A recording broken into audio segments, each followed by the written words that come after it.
Assalamualaikum warahmatullahi wabarakatuh. Perkenalkan, nama saya Mediana Putri Arfiah dari Prodi Pendidikan Bahasa dan Sastra Indonesia, kelas 2023D Fakultas Bahasa dan Seni Universitas Negeri Surabaya.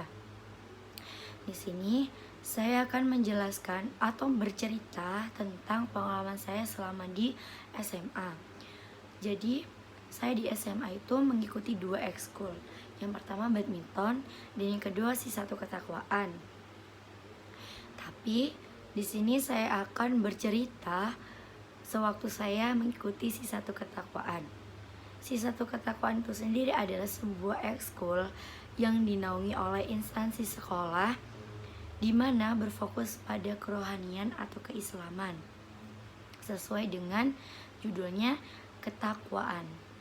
Nah, apa saja sih proker yang ada di ketakwaan? Tentu tidak terlepas dari yang namanya keislaman atau kerohanian itu.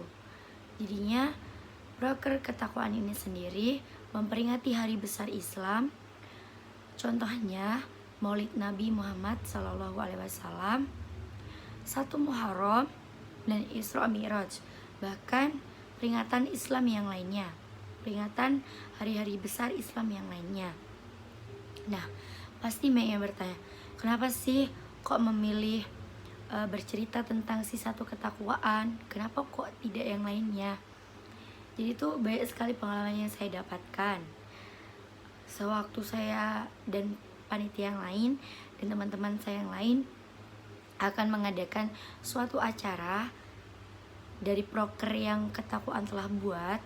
Nah, itu saya kan sebagai sekretaris dan berkontribusi sebagai pembuat proposal.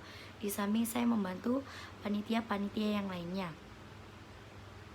Jadi, waktu itu saya bertugas sebagai penulis proposal, menyusun proposal.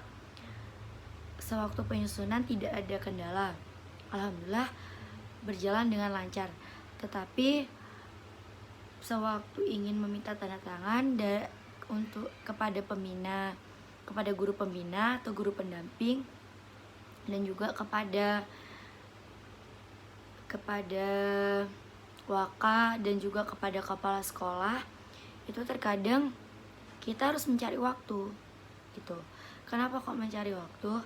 Terkadang di antara ketiga yang berkontribusi sangat penting ini ada urusan di luar sekolah, bahkan ada yang tidak masuk seperti itu, jadi diundur hari berikutnya.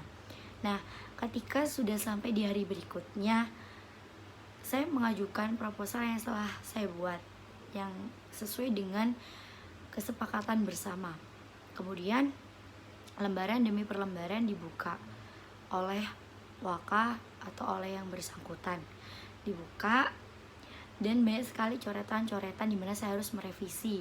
Di antaranya revisi anggaran, di mana anggaran yang saya ajukan, yang saya dan teman-teman telah sepakati bahwa ini yang dibutuhkan, atau anggaran ini yang telah menjadi kesepakatan untuk meriahkan acara tersebut, itu masih direvisi. Dan kita harus mengikuti anggaran dari instansi terkait atau dari sekolah tersebut. Jadi waktu itu saya lagi merombak lagi, saya kurangin dananya. Kemudian saya ajukan lagi kepada waka atau kepada yang bersangkutan kan ya. Itu masih ada revisi sedikit lagi, memang revisi terus. Tetapi itu yang membuat saya seperti menambah pengalaman. Gak apa-apa dan gak apa-apa itu yang saya tanamkan, karena apa yang terjadi sekarang bakal jadi sebuah pengalaman di masa depan, dan itu benar gitu. Nah, kembali lagi, habis itu saya mengajukan proposal yang telah saya direvisi lagi, kemudian saya revisi lagi, begitu seterusnya, begitu sampai benar-benar proposal saya di ACC. Setelah di ACC dan anggaran keluar, kami selaku panitia menyusun apa saja yang harus disiapkan, di samping semuanya sudah tertulis di proposal.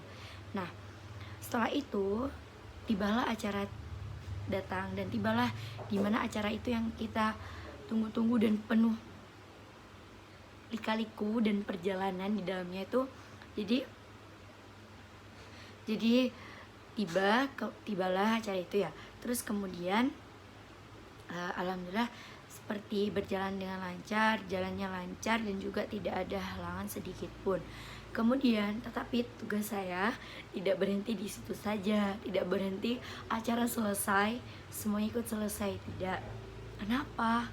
Ya, karena sekretaris tidak boleh lari dari tanggung jawabnya. Begitupun yang lain, tidak hanya sekretaris saja. Dimana tugas saya belum selesai, yaitu membuat laporan hasil kegiatan. Nah, apa saja sih kok masih pakai laporan hasil kegiatan? Iya, karena selain kita meminta anggaran, kita harus juga melaporkan anggaran itu keluar kemana dan habis untuk apa aja. Harus lengkap, rinci, dan ada bukti. Jadi waktu itu saya menyusun laporan hasil kegiatan. Ada beberapa kendala, contohnya saya kehilangan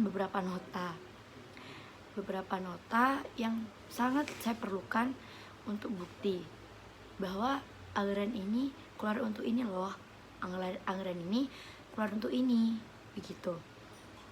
Tapi waktu itu ada keselipnya, tapi tidak apa-apa, masih ada jalan untuk saya dan teman-teman saya yang mau bantu saya menyelesaikan masalah tersebut.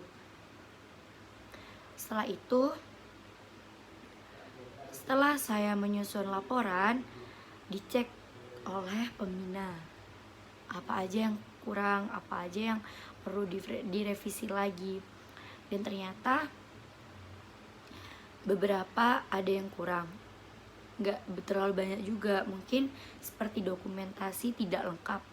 Jadi saya meminta dokumentasi kepada jurnalis atau kepada bagian pemotretan atau bagian yang ngefoto.